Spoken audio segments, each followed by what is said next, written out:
ఈ నెల 11 జరగనున్న మున్సిపల్ కార్పొరేషన్ ఎన్నికల్లో భాగంగా 5వ డివిజన్ బీఆర్ఎస్ ఇంటింటి ప్రచార కార్యక్రమం నిర్వహించారు. ఈ సందర్భంగా వారు మాట్లాడుతూ టీఆర్ఎస్ ప్రభుత్వంలో నల్గొండ ఎంతో అభివృద్ధి చెందిందని తెలిపారు. ప్రజాసేవకుడిగా కష్టసుఖాల్లో డివిజన్ ప్రజలతో పాలుపంచుకున్నారని, గెలిచిన తర్వాత మరుక్షణమే వీధి దీపాలు, త్రాగునీటి సౌకర్యం, విద్యుత్, పారిశుద్ధ్య నిర్వహణకు ప్రాధాన్యత ఇప్పించడం, సీసీ కెమెరాలు ఏర్పాటు చేస్తారని, పక్కా ప్రణాళికతో ప్రజల సూచనలు, సలహాలతో భవిష్యత్తులో మరిన్ని సామాజిక కార్యక్రమాలు చేపడతానని కాలనీవాసులకు హామీ ఇచ్చారు. కాంగ్రెస్ ప్రభుత్వం 2 సంవత్సరాలు పూర్తి చేసుకుంది. ఒక్క హామీ కూడా నెరవేర్చలేదు. 100 రోజుల్లో 6 గ్యారంటీ స్కీములు ఎక్కడ? తులం బంగారం, రైతులకు యూరియా, మహిళలకు 2,500 రూపాయలు చేయూత, విద్యార్థులకు స్కూటీల పంపిణీ చేసి కాంగ్రెస్ పార్టీ నాయకులు ఓట్లు అడగాలని, కాంగ్రెస్ అంటేనే అవినీతి అక్రమాలని తెలిపారు. డివిజన్ ప్రజలకు 6 గుర్తుపై ఓట్లు వేసి అత్యధిక భారీ మెజార్టీతో గెలిపించగలరని కోరారు. ఈ కార్యక్రమంలో కందుల లక్ష్మయ్య, నల్గొండ అశోక్, వనపర్తి రాము, మాజీ కార్పొరేటర్ ఔటర్ రవీందర్, కట్టపోయిన వెంకన్న తదితరులు పాల్గొన్నారు.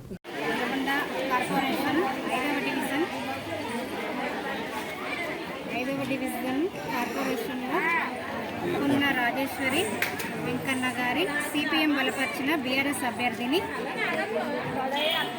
మీ ముందుకు వస్తున్నాను.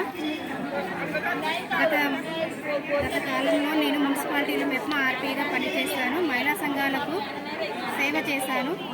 ఆ ఉద్యోగాన్ని కూడా రాజీనామా చేసి మరి ప్రజలకు సేవ చేయాలని 5వ డివిజన్కి బరిలో నిలిచాను. మీ ఆడబిడ్డగా నన్ను ఆశీర్వదించాలని మనసారా కోరుకుంటున్నాను. అలాగే మీ వార్డులో ఏమన్నా సమస్యలు ఉన్నా పరిష్కరిస్తానని, మీ ఇంటి ముందు ఉంటానని, ఒక ఫోన్ చేసిన మీ ఇంటి ముందు ఉంటానని ప్రజలకు విజ్ఞప్తి చేస్తున్నాను. అలాగే మహిళా ప్రాంగణంలోని శ్మశాన వాటిక గురించి పెద్ద సమస్యగా ఉంది. దాన్ని గెలిచిన తర్వాత ఖచ్చితంగా పరిష్కరిస్తానని, అండర్ గ్రౌండ్ డ్రైనేజీ కూడా మీకు చేపిస్తానని మాటిస్తున్నాను. సీసీ రోడ్లు, మురికి కాలువలు కూడా పూర్తి చేయిస్తానని, భూపాలన్న సహకారంతో ఇవన్నీ నేను కూడా పూర్తి చేయిస్తానని చెప్తున్నాను, ప్రార్థిస్తున్నాను. దయచేసి మీ ఇంటి ఆడపడుచుగా నన్ను ఆదరించి ఆశీర్వదించి కారు గుర్తుకే ఓటు వేసి నన్ను గెలిపించగలని ప్రార్థన.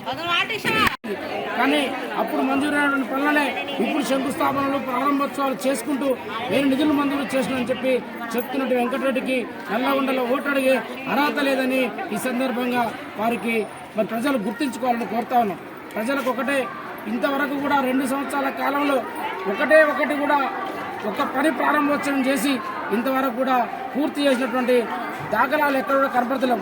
ఉదాహరణకు ఒకటి చెప్తున్నాం, 12వ వార్డు నుండి మరి గుండ్లపల్లి పోయే రోడ్డు 2 సంవత్సరాలు అయినప్పటికీ ఆ రోడ్డు ఇంతవరకు తోవి ఆగం చేసి ఎంతోమంది ప్రజలు మరి పడి కాలు చేతులు కొట్టుకొని ప్రాణాలు పోయిన పరిస్థితి కనపడుతుంది.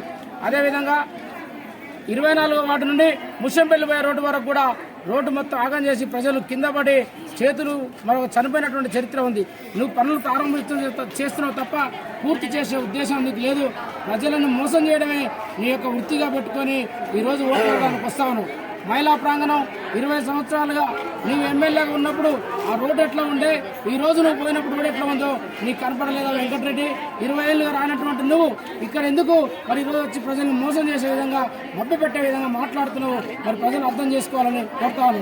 ఈ వార్డులో గెలిచినటువంటి స్థానిక గతంలో ఉన్నటువంటి కౌన్సిలర్ భూపాలరెడ్డి గారి సహకారంతో 7-8 కోట్ల రూపాయలు ఈ వార్డులో అభివృద్ధి పనులు చేయడం జరిగింది.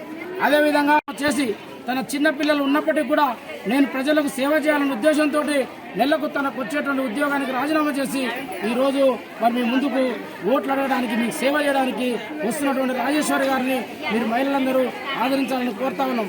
మా అభ్యర్థి ఎప్పుడైనా మా అభ్యర్థి మీరు పిలిస్తే మీ ఇంటి ముంగలకు వచ్చే అభ్యర్థి, మీరు పిలిస్తే మీ అక్కలాగా, మీ చెల్లెలాగా, మీతో ఒక కుటుంబ సభ్యులాగా కలిసిపోయేటువంటి అవకాశం ఉన్నటువంటి వ్యక్తి మా అభ్యర్థి రాజేశ్వరి గారు అవుతారు. అభ్యర్థికి మా అభ్యర్థిని పోల్చుకుంటే మీరు ఎవరు బెటర్ అంటే మా రాజేశ్వరి గారే బెటర్ అనే విధంగా ఈ వార్డులో ఇప్పటికే చర్చ జరుగుతూ ఉన్నది. మరి ఆమె దగ్గర పోవాలంటే డైరెక్ట్ భర్త కాడికి పోయిన తర్వాతనే పని చేసుకునే పరిస్థితి తప్ప ఆమె బయటకు వచ్చే పరిస్థితి లేదు. కానీ రాజేశ్వరి గారు అయితే మీ ఇంటి దగ్గరకు వస్తుంది, మీ సమస్యలు పరిష్కారం చేస్తుంది. మరీ ముఖ్యంగా మహిళా మనులందరూ కూడా చేతులెత్తి నమస్కారం చేస్తున్నాం. రాజేశ్వరి గారిని గెలిపించాలని మీ అందరికీ పేరు పేరున ధన్యవాదాలు తెలియజేస్తాం.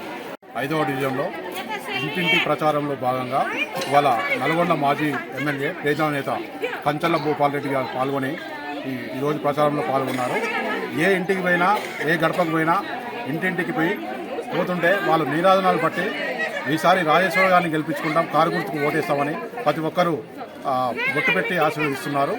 అలాగే 5వ డివిజన్ విషయానికి వస్తే గత 5 సంవత్సరాలలో 4.5 కోట్ల పనులు వచ్చినాయి. కానీ ఏ ఒక్క గల్లీ చూసుకున్నా, అటు శ్రీనివాస కాలనీ గల్లీ చూసుకున్నా, ఇటు దుర్గా కాలనీ చూసుకున్నా, ఇటు గడ్డాది కాలనీ చూసుకున్నా, అటు మహిళా ప్రాంగణం చూసుకున్నా, ఏడ కూడా తట్టడం మట్టి తీయలేదు, ఎలాంటి పరిస్థితి తీయలేదు. ఇంతకుముందు 5 సంవత్సరాల కింద ఎలా ఉందో వాడు ఇప్పుడు అలాగే ఉంది. అసలు 4.5 కోట్ల వచ్చిన వర్కులు ఎక్కడ పోయినాయి? దానికి సమాధానం చెప్పి ప్రత్యర్థి ఓట్లు అడగాలి. వార్డులోని ప్రతి ఒక్కరూ ఇదే అడుగుతున్నారు. కానీ ఆయన ఈ 4.5 కోట్లు సంపాదించుకుంటు కాబట్టి అందులో 1 కోటి రూపాయలు పెట్టి మనం ప్రజలకు వేస్తే ఓటు పడతాయని అనుకుంటున్నారు. కానీ ప్రజలు అప్పటికే డిసైడ్ అయిపోయినారు, కారు గుర్తుకు ఓటు వేయాలని డిసైడ్ అయిపోయినారు. ఎంత ధనభాగం వచ్చినా ఈసారి గాలికి కొట్టుకపోవడం ఖాయం. కారు గుర్తు 100 స్పీడుతో 5వ వార్డులో పోతుంది. ఖచ్చితంగా BTS గడ్డ పైన గులాబీ జెండా ఎగరవేస్తాం.